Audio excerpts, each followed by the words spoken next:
Diphtérie, tétanos et coqueluche chez l'enfant, un cours destiné aux étudiants du CEC de vaccinologie spéciale.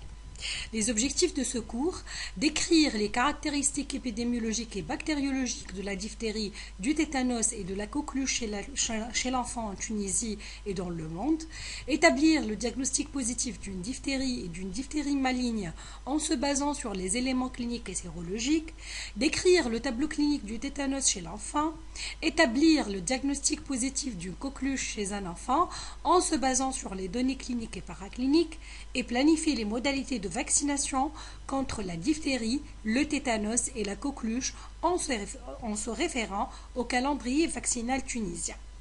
Il faut savoir que selon le programme national de vaccination en Tunisie, il y a 9 maladies qui sont concernées par les vaccinations, à savoir c'est la tuberculose, la diphtérie, le tétanos, la coqueluche, la poliomyélite, l'hépatite B, l'hémophilus influenzae type B, la rougeole et la rubéole. Donc on va s'intéresser aujourd'hui aux 3 vaccinations, la diphtérie, coqueluche et bien entendu le tétanos. Et la première partie, donc elle va être réservée à la diphtérie. Je vous montre là la photo de l'angine typique donc au germe donc responsable de la diphtérie. Donc, bien entendu, c'est une maladie qui est bactérienne. Elle est très contagieuse et qui a été découverte en 1826 par monsieur Pierre Bretonneau. Le germe responsable, c'est le Corynebacterium diphtheriae, qui a été isolé par Friedreich Loeffler en 1884 par la suite, il y a eu découverte de la toxine diphtérique en 1888. C'est une grande cause de mortalité infantile à la fin du 19e siècle et ça a donné en fait une pandémie. La contagion se fait par les gouttelettes de salive, soit de malades ou bien les porteurs sains, et plus rarement par contact avec les objets souillés. Et il faut savoir que c'est une bactérie qui peut résister plusieurs mois à l'air ambiant dans les objets souillés par exemple les sécrétions donc, salivaires. Donc, Corynebacterium diphtheriae, donc comme vous voyez, c'est une bactérie, donc type bacille gram positif, qui appartient aux familles des Corynebacteriae. L'homme, c'est le seul hôte naturel et il va la porter au niveau du pharynx et aussi au niveau de la peau. La bactérie reste locale et superficielle au niveau de la peau et des muqueuses, mais sa toxine, absorbée localement, elle va diffuser dans tout l'organisme et elle peut atteindre surtout et avec prédilection le cœur et le système nerveux périphérique, et c'est ce qui fait la gravité de cette maladie. Donc la bactérie, ce n'est pas elle qui va pénétrer ou diffuser, c'est en fait sa toxine. Il faut savoir que toutes les souches de Corynebacterium diphtheriae ne produisent pas de toxines. Ce n'est pas toutes les souches de Corynebacterium diphtheriae qui sécrètent des toxines. Alors, pour être toxinogène, en fait, la bactérie, elle doit être infectée par un virus bactériophage qui est dit phage bêta, et ça va lui conférer, en fait, une conversion lysogène. Et donc, on va distinguer les bactéries tox moins. C'est des diphtéries qui sont relativement bénignes, donc qui ne sécrètent pas la toxine, et les bactéries tox plus qui donnent les tableaux graves donc, de diphtérie. Alors, lorsque la diphtérie elle apparaît sous des formes plus graves, elle signe un transfert de gène tox plus à des bactéries toxo-moins. Donc, il va y avoir un transfert génétique donc d'un matériel génétique, donc de tox plus à une bactérie toxo-moins. Il y a d'autres corynebactériums donc, qui peuvent être en fait infectés par ce virus, ou bien elles peuvent être mutées. En fait, il y aura une extension à d'autres corynebactéries, donc, car ils sont susceptibles bien sûr de devenir des tox plus, tels que Corynebacterium ulcerans et Corynebacterium pseudotuberculosis, qui sont aussi la cause de certaines formes de diphtérie d'origine animale. C'est surtout le cas des animaux de compagnie ou des animaux de ferme. Donc, généralement, c'est des animaux qui accompagnent plus ou moins l'être humain. Alors, Corynebacterium ulcerans, elle peut produire les mêmes tableaux cliniques que Corynebacterium diphtheriae. bactériés, mais essentiellement chez les personnes âgées ou les immunodéprimés. Donc, c'est l'apanage surtout des terrains particuliers. Pour ce qui est du Corynebacterium pseudotuberculosis, elle n'entraîne le plus souvent qu'une lymphadenite. Donc, c'est pas vraiment une infection générale. Donc, il existe donc 3 espèces de corynebactéries qui sont susceptibles d'être tox+ et de produire la même toxine diphtérique, à savoir donc, le Corynebacterium diphtheriae, Corynebacterium ulcerans et pseudotuberculosis.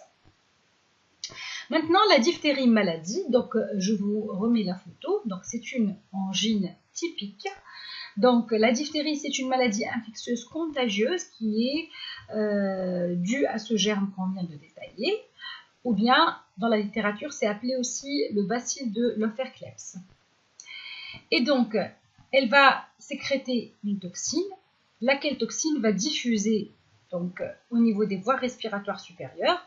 Par la suite, elle va atteindre avec prédilection le cœur ainsi que le système nerveux périphérique. La production de toxines, elle va entraîner en fait une mort cellulaire au niveau local, puis au niveau général, expliquant les différentes formes successives de la maladie.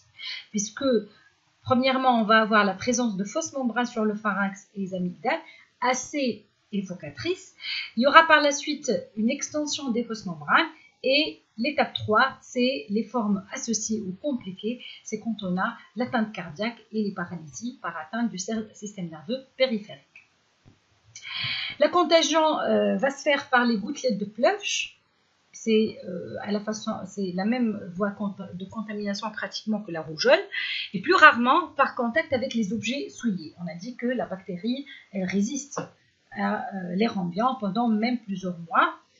La contamination va se faire soit de l'homme à l'homme, c'est le cas du Corynebacterium diphtheriae, soit de l'animal à l'homme, c'est le cas pour le Corynebacterium ulcerans surtout, parce que le Corynebacterium tuberculosis, on a dit que généralement c'est des formes localisées avec une lymphadenite. Alors les aspects cliniques maintenant de la diphtérie, alors typiquement c'est une infection qui va survenir chez un enfant âgé de 6 mois jusqu'à l'âge de 15 ans. On peut avoir une immunité maternelle héritée, mais qui va durer aux alentours de 9 mois de vie. Et par la suite, il y aura une disparition des anticorps d'origine maternelle. L'incubation de cette infection, elle est de 2 à 10 jours. Et ça va commencer par une angine pseudomembraneuse qui est assez évocatrice. En fait, je vous rappelle que les angines pseudomembraneuses, dans la majorité des cas, si l'enfant est vacciné, bien sûr, on va suspecter une mononucléose infectieuse, mais quand l'enfant n'est pas vacciné ou il y a un doute sur la vaccination, donc l'angine pseudomembraneuse, ça peut faire évoquer une diphtérie. Il y aura par la suite une obstruction du larynx, une asphyxie, et c'est des enfants qui peuvent même nécessiter une trachéotomie. Les symptômes sont semblables à ceux d'une angine très douloureuse avec une fièvre plutôt modérée. Il y aura des adénopathies avec une grande fatigue. Donc, les signes du début, en fait, sont banals, un coryza, une légère fièvre, une gorge vaguement rouge, et par la suite, il y aura l'apparition de cette angine lymphos-membrane, comme vous voyez sur la photo. On voit sur une amygdale un enduit blanc à limite nette qui déborde vers le haut et qui s'effile le long du bord libre du voile du palais. Et s'y associe donc des signes généraux à type de pâleur, de fatigue, une fièvre qui n'est pas trop élevée, qui est aux alentours de 38-39, et on palpe des adénopathies cervicales bilatérales. Par la suite, il y aura une extension de la fausse membrane à la luette et au niveau du fond du pharynx, une extension qui va provoquer ce qu'on appelle le crou. La toxine, elle entraîne des paralysies de la déglutition avec une paralysie vélopalatine, des paralysies oculaires, du diaphragme, puis des membranes et une atteinte cardiaque. Donc la phase de début, elle est plutôt banale, mais par la suite, il y aura un désastre en fait qui va apparaître. Donc parfois, on peut être devant un tableau appelé angine diphtérique maligne. C'est une forme particulière qui va débuter brutalement par un tableau sévère d'emblée avec une fièvre élevée, une altération de l'état général, une pâleur avec une prostration, une odeur fétide de l'angine qui est perçue même à distance, un cou qui est déformé par des ganglions bilatéraux volumineux et douloureux, comme vous voyez sur la photo, un œdème au niveau de la gorge de la gorge qui est volumineux et qui est constaté même à l'inspection. Les fausses membranes sont larges et hémorragiques et un coryza sanglant est associé à l'angine. Les signes toxiques, dans ce cas-là, dans le cas d'une angine diphtérique maligne, sont au premier plan avec une asthénie majeure, des pouls petits, rapides, filants, des bruits de cœur assourdis, une chute de la tension artérielle, donc des signes de choc, des hémorragies profuses, une oligurie, une albuminurie, une élévation de l'urée sanguine, un tableau pratiquement de défaillance multiviscérale et l'évolution, bien entendu, elle est fatale le plus souvent malgré une prise en charge thérapeutique. Alors, chez le nourrisson, on peut être devant des signes d'orinopharyngite, surtout au début. Il y a ce qu'on appelle la diphtérie nasale isolée, qui est plus rare et qui est beaucoup moins grave. La diphtérie du conduit auriculaire ou la diphtérie d'une plaie cutanée, elles sont beaucoup plus rares aussi, mais ça existe. Les ulcérations cutanées, on a dit que la bactérie, au niveau des ulcérations, peut bien sûr sécréter les exotoxines qui vont diffuser dans la circulation sanguine, donc atteindre le cœur et ça va développer une myocardite, des troubles du rythme, des paralysies par l'atteinte du système nerveux périphérique, une paralysie du voile du palais et ça peut même menacer le rein ainsi que les surrénales. Alors, quand on est devant une suspicion d'une diphtérie, il y a un certain nombre de définitions qu'il faut connaître. Donc, la définition d'un cas probable, c'est quand on a une nasopharyngite, une amygdalite ou une laryngite pseudo-membraneuse. Ça, c'est la définition d'un cas probable. Un cas confirmé, c'est un cas probable, mais avec un isolement d'une souche de Corynebacterium diphtherique. C'est qu'on est devant une amygdalite ou une laryngite pseudo-membraneuse et on découvre donc une souche, on isole une souche de Corynebacterium diphtherique. Donc ça doit être le germe, c'est le Corynebacterium diphtheriae pour dire que c'est un cas donc, confirmé de diphtérie. L'isolement de Corynebacterium dans le prélèvement rhinopharyngé ou cutané par culture sur milieu riche, voire sélectif, peut se faire, suivi de l'identification de l'espèce et la recherche de la toxigenèse, c'est une urgence. Donc il faut rechercher, si on isole un Corynebacterium diphtheriae, il faut voir son statut. Est-ce que c'est une bactérie tox moins ou tox plus? Donc on va faire la PCR qui va permettre de détecter en quelques heures le gène tox et la production de toxines, elle est décelée par le test d'Elec. On appelle ça le test d'Elec. Alors, dès qu'on confirme un diagnostic, dans ce cas-là, il faut rapidement donner au patient ou à l'enfant le sérum antidiphtérique ainsi qu'une antibiothérapie, on va la détailler plus tard, un isolement, une désinfection des objets. Donc, il faut faire des mesures urgentes de prévention secondaire et de prévention primaire. Une désinfection des objets et de déclaration, et bien sûr, c'est une maladie à déclaration obligatoire. Donc, le traitement, bien sûr, donc on va donner la sérothérapie antitoxinique, d'autant plus efficace que son administration elle est précoce. La mortalité de la diphtérie, elle est de 0% si le sérum il est injecté le premier jour. Ça passe à 4% pour le deuxième jour, 11% le troisième jour, 17% le quatrième jour. Et donc, au-delà à partir du cinquième jour et au-delà, la mortalité va augmenter à 20%, voire plus. Donc, pour ce qui est des mesures concernant les sujets contacts, donc il faut identifier les sujets exposés. Dès qu'un cas de diphtérie est suspecté, il faut prévenir l'apparition de cas secondaires et détecter des porteurs asymptomatiques susceptibles de transmettre la bactérie. Ça, c'est très important. Toutes les personnes ayant été dans les 7 jours précédents en contact rapproché avec un cas de diphtérie causé par la souche de Corynebacterium diphtheriae toxinogène sont à risque de développer une diphtérie. Donc ça remonte même à 7 jours. Il faut une surveillance donc, de ces sujets contacts. Il faut faire un échantillonnage nasal et pharyngé pour culture en précisant de rechercher Corynebacterium diphtheriae. Et si on l'isole, bien sûr, il faut voir son statut toxinique. Et bien sûr, on peut prescrire bien sûr une antibiothérapie prophylactique et la vaccination si le schéma vaccinal n'est pas complet. Alors, pour la vaccination antidiphtérique, alors les caractéristiques du vaccin tout d'abord. Le vaccin il est composé de la toxine plus le formaldéhyde. c'est une anatoxine immunogène, mais qui est sans toxicité. Les seuls vaccins disponibles en France sont des associations, soit une concentration normale, c'est le grand D, soit à concentration réduite, c'est le petit D. Donc ça, vous devez le savoir. Grand D, c'est une dose, donc la dose elle est variable selon est-ce que c'est un vaccin à concentration normale ou est-ce que c'est un vaccin à concentration réduite. Alors le grand D, le vaccin à concentration normale, donc une dose de vaccin, il contient au moins 30 unités internationales d'anatoxine diphtérique absorbées sur celle d'aluminium. Et le vaccin à concentration réduite, le petit D, une dose de vaccin, il n'en contient que 2 unités. Donc, vous voyez, la concentration, elle est différente.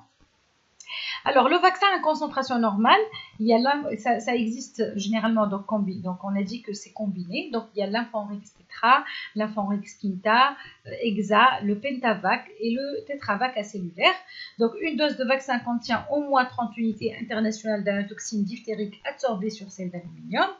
Pour le vaccin à concentration réduite, le petit D, il y a le DT polio, le Revarix, le Repevac, le Bostrix Tetra, c'est le DTC acellulaire, bien sûr, pour le coqueluche, on va voir ça tout à l'heure, et polio. Une dose de vaccin, elle contient au minimum, on a dit, 2 unités internationales d'anatoxine diphtérique absorbées sur celle d'aluminium. Donc, on va donner 30 unités d'anatoxine ou plus, donc c'est le grand D chez l'enfant, donc c'est le grand DTC ou DT. Et plus faible dose, donc c'est le minimum de 2 unités pour les enfants qui sont âgés de 7 ans ou plus. C'est pour ça que vous allez voir ça dans le calendrier. Donc, donc pour les nourrissons, c'est le grand D et pour l'enfant, donc plus tard, donc c'est le petit D. Alors, on va donner une plus faible dose dès l'âge de 7 ans à cause de l'hyperréactivité du sujet, déjà très sensibilisé à l'antigène. Ça a été démontré. La voie, c'est une voie intramusculaire et bien entendu, chez le nourrisson, c'est une injection qui va se faire, comme vous montre la photo, sur la face externe de la cuisse. L'efficacité, elle est excellente dès la deuxième injection. Donc, c'est une unité qui va tenir plus que 5 ans.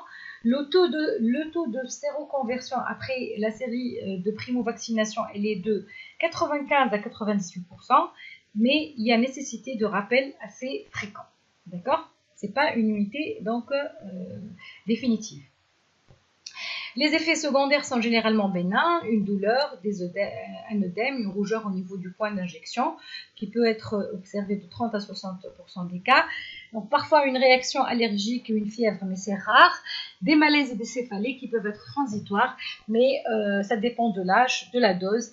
Et il faut savoir que la dose doit être réduite, donc il faut utiliser le petit D chez les personnes âgées. Donc, au calendrier vaccinal tunisien, donc la première injection du vaccin antidiphtérique, c'est le grand D. Donc, ça figure dans le vaccin pentavalent du 2e mois. Par la suite, il y aura une injection à l'âge de 18 mois, comme vous montre là donc le cercle. Donc, c'est en fait un grand D aussi.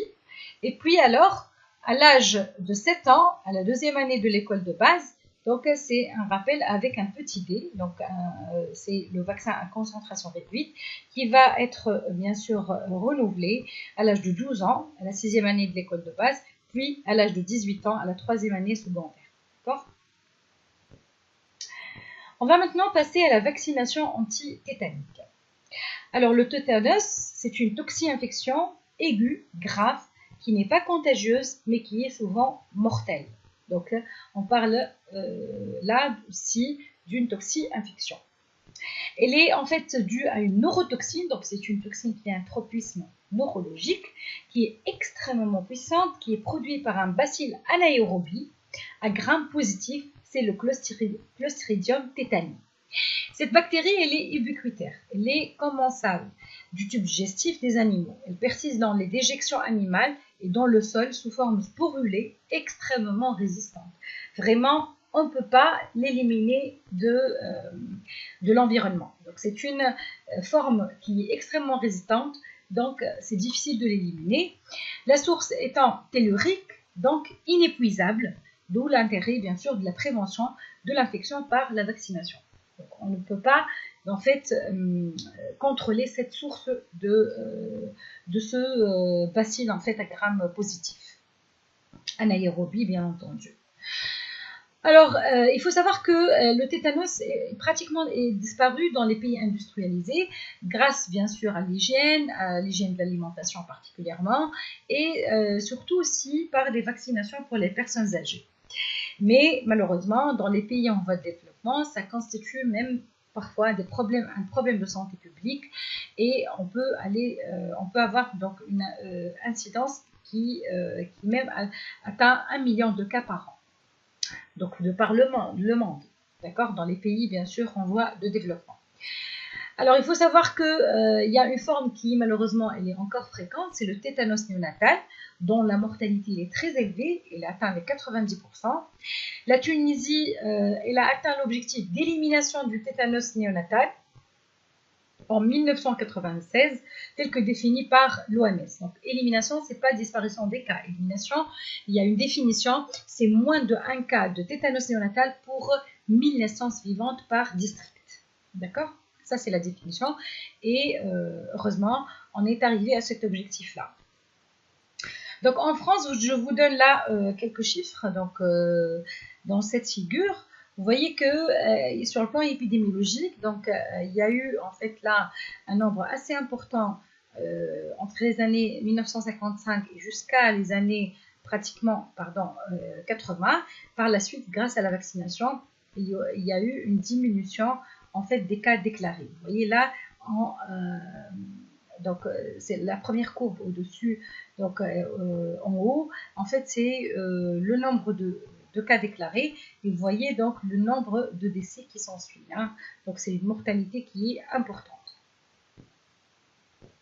Alors sur le plan physiopathologique, donc une plaie cutanée, donc le germe, la bactérie va atteindre la plaie cutanée, il y aura une germination des spores avec production de toxines, une dissémination dans la circulation générale, et au bout de 4 à 21 jours, c'est la période d'incubation, on va voir là une atteinte neuromusculaire à type de contracture, de spasme musculaire et de convulsion.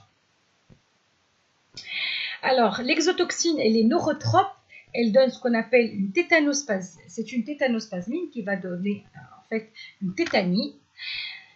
Alors, il y aura fixation sur les de cette toxine sur les terminaisons nerveuses, des fibres inhibitrices des motoneurones, et donc ça va engendrer une suppression de l'activité inhibitrice. C'est pour ça qu'il y aura une tétanisation en fait et des contractures généralisées avec des convulsions. La maladie peut se présenter sous 3 formes. Il y a la forme généralisée qui est la plus fréquente et la plus grave, qui va engendrer un taux très important de décès, pratiquement 80% des cas. La forme localisée, c'est en fait ça va toucher la région anatomique proche de la plaie, et la forme céphalique, c'est quand on a une atteinte des nerfs crâniens. Alors l'infection, c'est pas comme la vaccination.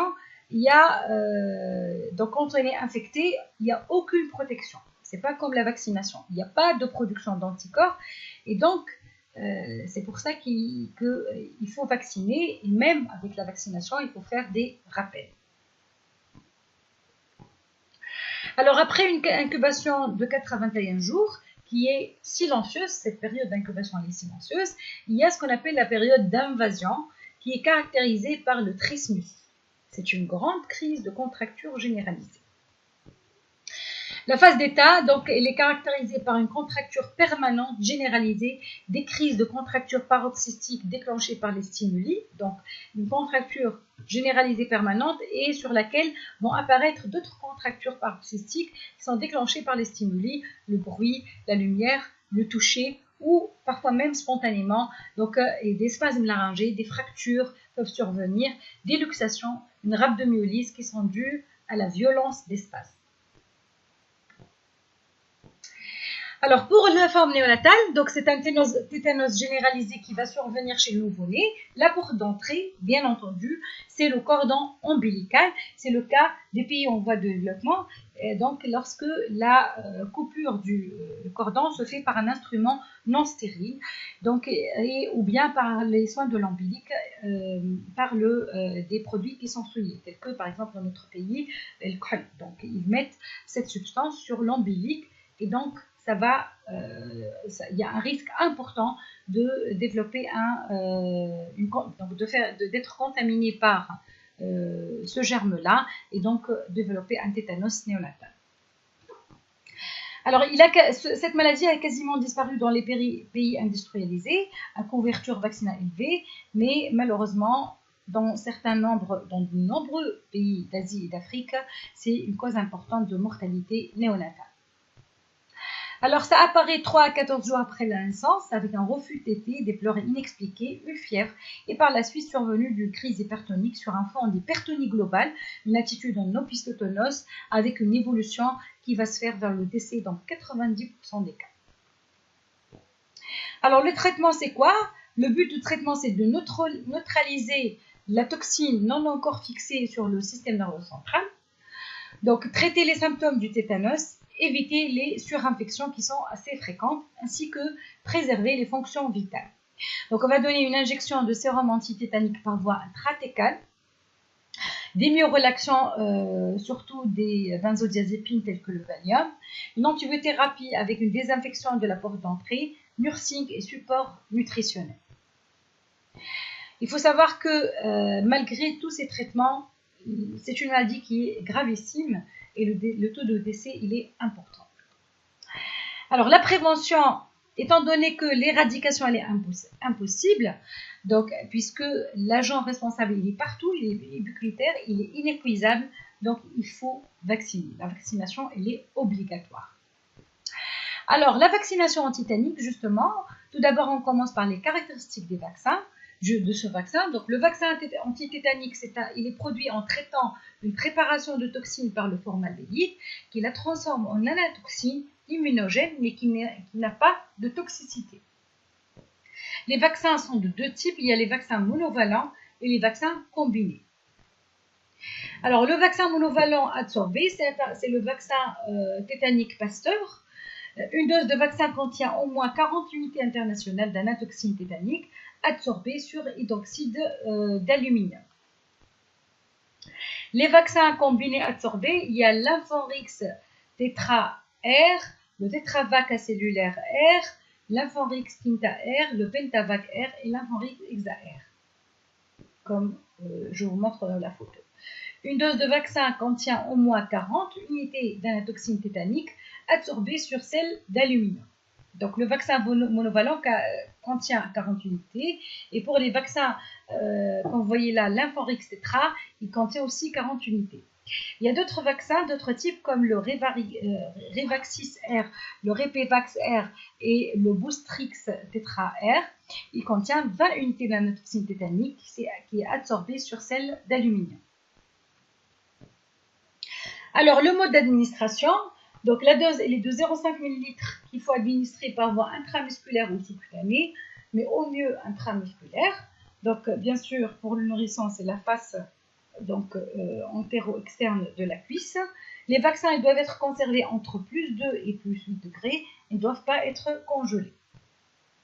Et selon le calendrier vaccinal tunisien, donc on va donner une première dose à l'âge de 2 mois, c'est dans le vaccin pentavalent, une deuxième dose à l'âge de 3 mois, et troisième dose à l'âge de 6 mois, un rappel à 18 mois, et par la suite, ça va accompagner la vaccination, les rappels du vaccin anti-diphtérie, donc à l'âge de 7 ans, 12 ans et à l'âge de 18 ans. L'efficacité de ce vaccin, elle est de 100% après 4 injections, c'est-à-dire les 3 premières injections et un rappel. Le seuil de protection, il est de 10 milliunités par litre, c'est obtenu après 2 injections. L'immunité, elle est de 10 ans dans 91% des cas. Et chez les adultes, il est recommandé de faire des rappels chaque 10 ans. Les effets secondaires, c'est les douleurs au niveau des sites d'injection. C'est rare. Une fièvre modérée, c'est aussi rare. Parfois ou très rarement, une urticaire, une anaphylaxie ou un trismus. Mais vraiment, c'est exceptionnel.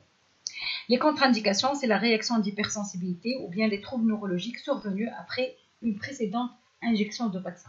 Si on aurait fait des troubles neurologiques à une injection, donc il ne faut pas continuer cette vaccination, mais c'est exceptionnel. Maintenant, il y a un volet qui est très important, c'est la prophylaxie du tétanos néonatal. En fait, les femmes en âge de procréer et les femmes enceintes non encore immunisées doivent recevoir 2 doses successives de ce vaccin avec un intervalle minimum de 4 semaines. La première injection devant être administrée de préférence 90 jours ou plus avant l'accouchement, d'accord? Pour qu'il y aura en fait le développement d'une séroconversion et d'une, bien sûr, d'une protection, donc des développements d'anticorps avec une protection efficace. Vous voyez là sur le tableau donc la prise en charge des blessures potentiellement tétanigènes. Donc si on est devant une blessure qui est mineure et propre, on peut commencer ou compléter la vaccination par l'anatoxine tétanique. Et ça, c'est les patients non immunisés ou vaccination incomplète. Chez les vaccins totalement immunisés, donc ça dépend du délai depuis le dernier appel. Si c'est entre 5 à 10 ans, il n'y a pas d'injection. Si c'est plus de 10 ans, on va donner une injection d'anatoxine tétanique à raison de 0,5 ml en IM. Si la plaie elle est majeure mais propre ou tétanige ou elle est tétanigène, donc il faut donner les immunoglobulines dans un bras et dans l'autre bras l'anatoxine tétanique.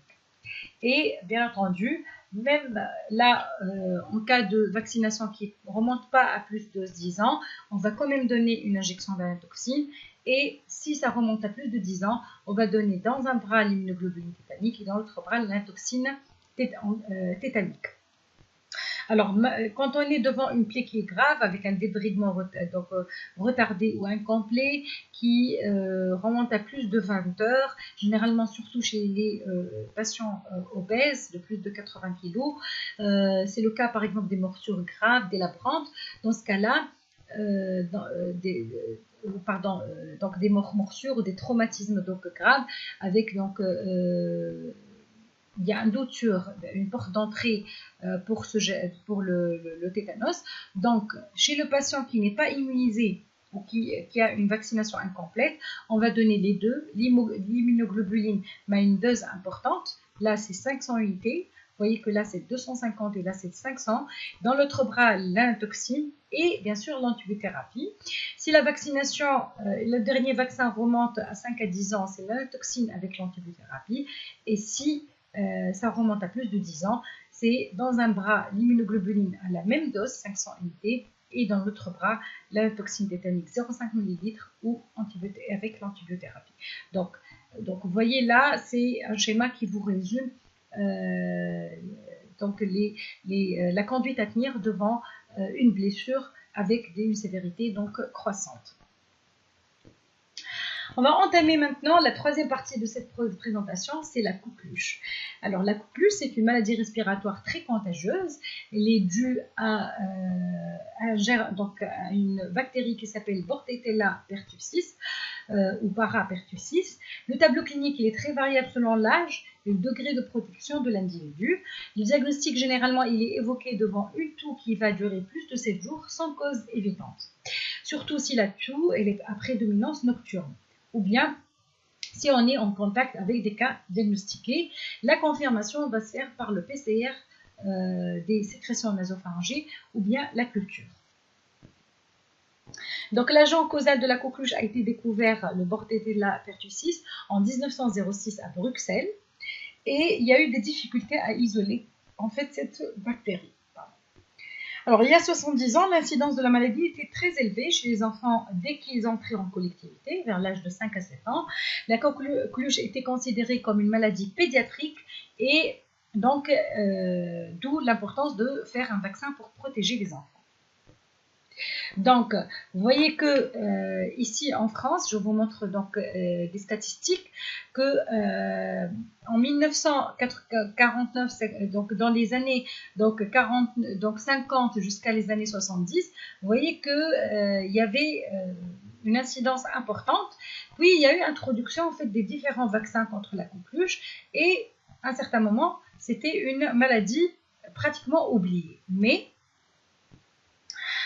En fait, en 1980, aux États-Unis, donc Monsieur Bass, il a observé qu'il y a eu une augmentation de l'incidence des nouveau-nés hospitalisés pour coqueluche 35 ans après l'introduction de la vaccination. Pourquoi?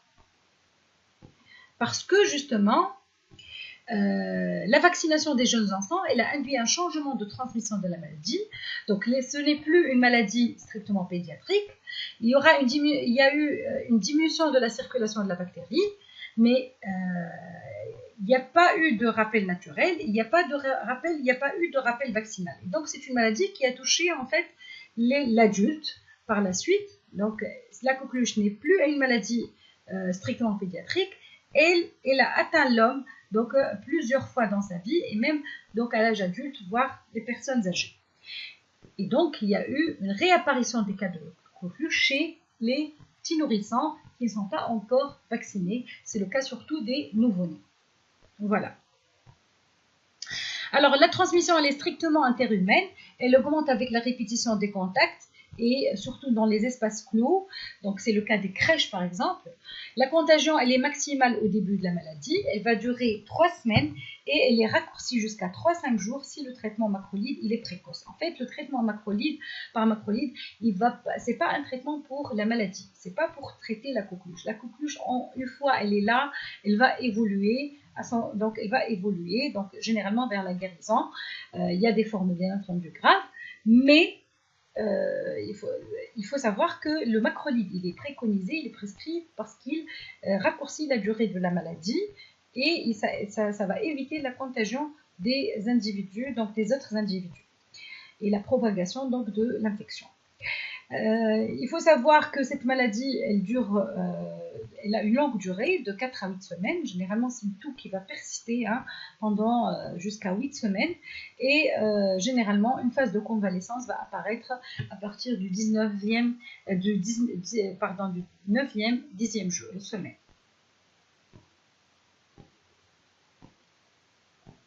Donc, la coqueluche, il y a la phase catarrhale. Donc, la première phase avec un coryza, des éternuements, une fièvre, et c'est la période là où il y a un maximum de contagiosité. Donc vous voyez que ça peut mimer une grippe, par exemple, une infection, par exemple chez le nourrisson, une bronchiolite à VRS, par exemple, mais on ne peut pas savoir si c'est une coqueluche ou pas. On va bien sûr la suspecter si on est devant une toux qui est évocatrice, mais la toux va apparaître à la phase paroxystique.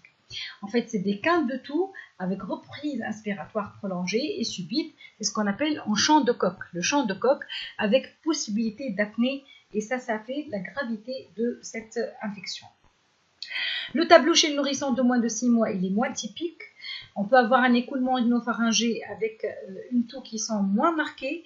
Les quintes peuvent être peu nombreuses. Les apnées ainsi que les accès de cyanose sont au premier plan. Donc, ce n'est pas vraiment le chant de coq typique, mais ça ressemble à une bronchiolite à VRS, mais avec en fait des apnées fréquentes et même des accès de cyanose qui nécessitent une surveillance rapprochée.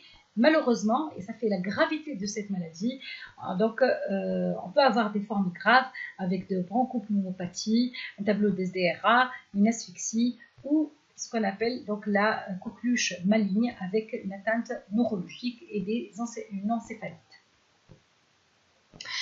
Alors la coqueluche maligne justement, sa première caractéristique c'est qu'elle survient sur généralement un terrain particulier, c'est les petits nourrissons, les nouveau-nés et les petits nourrissons de moins de 2 mois qui ne sont pas encore vaccinés puisque la première vaccination c'est à l'âge de 2 mois. Ça donne une tachycardie permanente élevée, une pâleur intense, une dyspnée, une polypnée et une évolution rapide vers la défaillance respiratoire. On peut avoir des signes neurologiques qui vont être là jusqu'à 80% des cas, avec convulsions, un coma dans 50% des cas, hyperleucocytose, hyperlymphocytose et une évolution fatale dans 75% des cas. Donc sur le plan épidémiologique, la plupart des nouveau-nés sont infectés par un adulte qui est victime et vecteur de la maladie. En fait, généralement, c'est un adulte qui va faire une grippe, entre guillemets, c'est pas vraiment une grippe, et par la suite, il va tousser, il va être tousseur pendant quelques semaines. Il a l'impression d'avoir comment dirais-je, donc c'est une toux qui va persister pendant quelques semaines sans qu'il y ait de la fièvre, sans qu'il y ait d'autres signes associés. C'est un adulte qui est contaminé par la coqueluche et qui va la transmettre chez un nouveau-né de l'entourage. La vaccination de l'adolescent, en fait, justement, ça va permettre de diminuer l'incidence de la maladie chez celui-ci. Et la surveillance hospitalière, elle est utile pour analyser la morbidité et la mortalité chez le nouveau-né et l'âge des contaminants. En fait, actuellement, en France, par exemple, c'est recommandé de faire une dose de vaccination chez les parents qui souhaitent en fait avoir un enfant. Pourquoi? Parce que c'est justement pour éviter ce risque de transmission. En 1998, la France est le premier pays au monde qui a introduit un rappel pour l'adolescent pour justement diminuer cette maladie chez l'adulte et donc sa transmission chez les nouveau-nés. En 2001, la première cause de mortalité par infection bactérienne en France est la coqueluche. En 2004, il y a eu une recommandation de la stratégie dite de cocooning. Et en 2004, en fait, la France a mis sur le marché des vaccins acellulaires à formulation pour adultes. En fait, c'est ce que je viens de dire, c'est pour les couples qui sont en âge de procréer. En fait. Le diagnostic de la coqueluche se base tout d'abord sur l'interrogatoire, donc la date de début des symptômes, les caractéristiques de la toux, la durée, les paroxysmes, le champ de coque, est-ce qu'il y a des vomissements, recrudescence nocturne. Donc généralement c'est une infection sans fièvre, il n'y a pas ou très peu de fièvre, donc un état subfébrile. S'il y a eu un contact avec un patient ayant une toux compatible avec la coqueluche, ou bien c'est généralement une toux qui va persister pendant quelques semaines, et la durée d'incubation elle est de 7 à 21 jours. Bien sûr, vérifiez toujours le statut vaccinal, c'est-à-dire la date du dernier rappel vaccinal. Le diagnostic biologique, là, il y a une importance particulière au délai. L'isolement de cette bactérie, on peut le faire, mais au mieux, c'est la détection du matériel génétique de Bordetella pertussis par PCR. C'est la PCR de la coqueluche au niveau des sécrétions nasales. Pour le traitement, donc bien sûr antibiotique, c'est le macrolide. Privilégiez la clarithromycine à dose de 15 mg kg pendant 7 jours en 2 prises, plutôt que l'azithromycine 20 mg kg, donc pendant 3 jours, une prise par jour. Le traitement, il faut savoir qu'il est peu efficace sur la toux, mais il réduit la durée de la maladie et du coup la contagiosité. Alors pour la vaccination maintenant, le vaccin anti-coquelucheux, c'est donc l'ancien vaccin, c'était un vaccin à germe entier inactivé. Puis il y a eu donc fabrication du vaccin acellulaire qui donne moins de réactions indésirables locales et générales et confère une immunité presque aussi bonne que celle obtenue avec les vaccins à germe entier. Et le premier vaccin, ça a été fait en France en 1959, c'est le Vaxicoque. La dose, c'est 0,5 ml. La voie, c'est la voie sous-cutanée profonde ou IM, surtout, mais de préférence, c'est la voie IM. Conservation entre plus 2 et plus 8, sans congélation. Il ne faut pas le congeler. Alors, il y a aussi, donc les vaccins sont généralement donc, disponibles sous forme combinée. Il y a l'Inforix Exa, qui contient donc le vaccin de la diphtérie, le vaccin tétanique, polio inactivé, hémophilus influenzae B et hépatite B. Inforix Quinta, c'est le Pentavac avec des vaccins diphtériques, tétaniques, polio inactivé, hémophilus influenzae, ainsi que le vaccin contre bien sûr la coqueluche, l'Inforix Tetra, le Tetravac acellulaire, le Repevax et le Boostrix Tetra, c'est le DT avec le coqueluche acellulaire et la polio pour les adultes. Il faut savoir que tous ces vaccins sont absorbés sur celles d'aluminium. Alors, il est conseillé de faire un rappel chaque 10 ans chez l'adulte, surtout et particulièrement chez le personnel soignant, les sujets contacts avec sujets âgés, les étudiants des filières médicales et paramédicales. Donc, le vaccin contre la coqueluche, c'est un vaccin qui a une efficacité de 70 à 95% après 4 injections, soit les 3 premières injections, et il le rappelle. Les effets secondaires, donc le vaccin acellulaire donne beaucoup moins d'effets secondaires que le vaccin à germe entier, donc rarement une réaction locale, érythème, nodule et douleur. En fait, le vaccin acellulaire, il est surtout conseillé chez les nourrissons qui ont fait déjà des convulsions, ou épileptique. Pourquoi? Parce que son tropisme neurogène peut diminuer le seuil.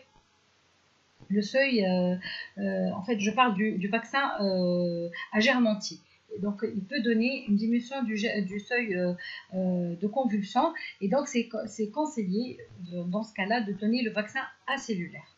Donc, ce n'est pas contre-indiqué de donner le acellulaire. Par contre, c'est presque donc à éviter le vaccin Agermanti sur ces terrains-là. Ça peut donc donner une irritabilité, une somnolence, très rarement des convulsions, et il faut donner des antipyrétiques parce que ça donne fréquemment une fièvre qui est élevée et peut parfois même être supérieure à 40 pendant 24 à 48 heures. Il y a des effets secondaires qui sont plus graves et c'est l'apanage du vaccin entier. C'est pour ça que dans les pays développés maintenant, donc pratiquement ce vaccin il est délaissé. On fait la vaccination par le vaccin acellulaire. Il y a ce qu'on appelle le syndrome du cri persistant. Ce sont des pleurs perçants et inhabituels qui surviennent 3 à 6 heures après la vaccination et qui durent plus de 3 heures. La signification elle est mal connue malgré une fréquence de 1 sur 1000 vaccinations avec le vaccin anti. Ce syndrome survient surtout chez les nourrissons âgés de 2 à 6 mois après surtout la première injection. C'est la première exposition à ce vaccin. On peut parfois avoir un état de choc, surtout chez les nourrissons âgés de 2 à 6 mois, 10 heures après la première injection. Vous voyez, donc il faut surveiller les enfants. Le début, il est brutal, marqué par une hypotonie et ou une hyporéactivité chez un nourrisson très pâle, en général fébrile. La durée, il est souvent de quelques minutes, parfois il peut durer quelques heures, mais la guérison, elle est complète et sans séquelles. L'incidence, elle est estimée à 1 cas sur 10 000 à 20 000 doses. Bien sûr, ça se voit aussi avec le vaccin entier. Et les encéphalopathies aiguës, le vaccin coquelucheux Agermanti a été incriminé dans l'apparition d'un tableau neurologique survenant quelques heures à 2 jours après la vaccination. Il associe un état de mal convulsif, des troubles de la conscience et une hyperthermie. Dans 3% des cas, on observe des séquelles importantes et la fréquence elle est de 1 encéphalopathie par 1 million de doses administrées. Donc vraiment c'est rare, c'est l'apanage du vaccin entier, Agermanti.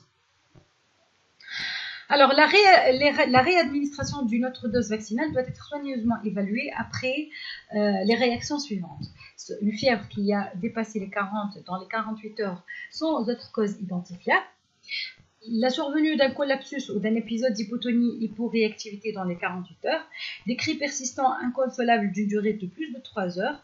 Ou bien des convulsions avec ou sans fièvre dans les 3 jours après la vaccination. Si on a eu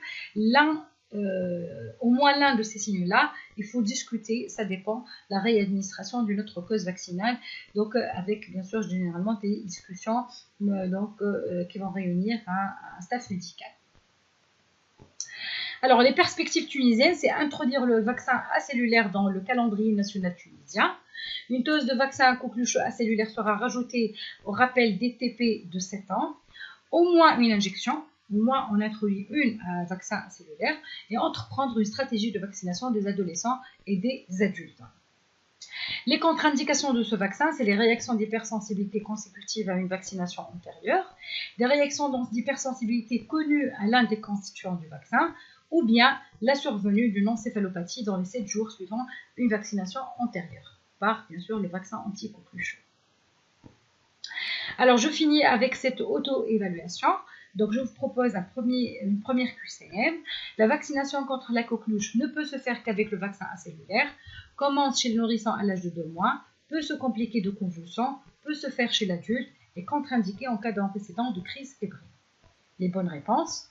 Donc, la vaccination contre la coqueluche peut se faire avec un vaccin Agermanti et elle n'est pas contre-indiquée si on va utiliser le vaccin acellulaire. En fait, le vaccin acellulaire, il n'est pas contre-indiqué en cas d'antécédent de crise fébrile simple. Donc, la deuxième question, l'infection par le Clostridium tétani est immunogène et protège contre les autres infections tétaniques. La transmission se fait d'homme à homme. L'incubation, elle est de 4 à 21 jours. Le traitement par antibiothérapie est généralement efficace contre le tétanos. Le tableau clinique associe une toux quinteuse. Les bonnes réponses. Une seule bonne réponse, c'est que l'incubation elle est de 4 à 21 jours. Elle n'est pas du tout immunogène. On a déjà dit ça, donc il faut faire la vaccination. La transmission, donc c'est donc le germe il est partout, c'est pas de l'homme à l'homme, hein, c'est un germe qui existe dans l'environnement. Le traitement par antibiothérapie n'est pas efficace. Dans la majorité des cas, le tétanos en fait c'est une maladie qui est gravissime et la toquintose s'observe en cas de coqueluche. Alors, la troisième QCM, l'infection diphtérique peut s'accompagner de paralysie des membres. Le traitement par antibiothérapie est généralement suffisant. L'angine diphtérique maligne peut s'accompagner d'un état de choc. Les personnes contacts d'un patient infecté doivent être mis uniquement sous antibiothérapie. Une sérothérapie est toujours nécessaire pour la prise en charge de la diphtérie. Les bonnes réponses. Donc, bien entendu, le traitement par antibiothérapie n'est pas du tout suffisant en cas d'infection diphtérique et les personnes contacts d'un patient infecté donc, doivent recevoir en fait la vaccination. Quatrième question, on va répondre par vrai ou faux. La coqueluche est une infection purement pédiatrique. Le vaccin contre le tétanos procure une immunité définitive et à vie. La diphtérie est due uniquement au Corynebacterium diphtheriae. Le vaccin antidiphtérique est un vaccin vivant atténué. Toutes les réponses sont fausses, puisque la coqueluche c'est une infection qui touche l'adulte. C'est pour ça qu'il y a eu une réapparition des épidémies de coqueluche. Le vaccin contre le tétanos, il ne procure pas une immunité définitive, mais il y a une nécessité de faire des rappels. La diphtérie, maladie, elle est due soit au Corynebacterium diphtherie, mais aussi au Corynebacterium ulcerans et donc c'est surtout l'ulcerans. Tuberculosis, généralement c'est une lymphadénite. Et le vaccin antidiphtérique, c'est une anatoxine et non pas un vaccin vivant atténué. Voilà. Et je vous remercie de votre attention.